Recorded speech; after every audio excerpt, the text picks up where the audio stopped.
ស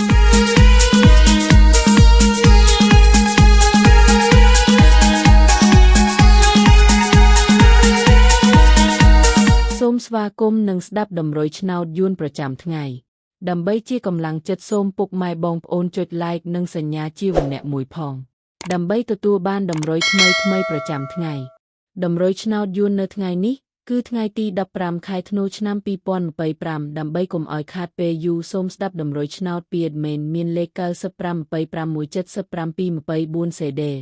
សម្រាប់លេខ OZ មាន2គ្រាប់គឺ OZ ខ្ទង់60និង30សម្រាប់3លេខគឺ admin មាន2គ្រាប់ផងដែរគឺមានលេខ852គុណ741គុណបើសិនជាពុកម៉ែបងប្អូនស្រឡាញ់និងពេញចិត្តលេខទាំងនេះពុកម៉ែបងប្អូនអាចយកលេខទាំងនេះទៅផ្សងសំណាងបានពុកម៉ែបងប្អូនអាចចូល link ខាងក្រោមដើម្បីមើលលទ្ធផលឆ្នោតក្នុងក្រុម Telegram បានដោយគ្រាន់តែចុច link ក្រោម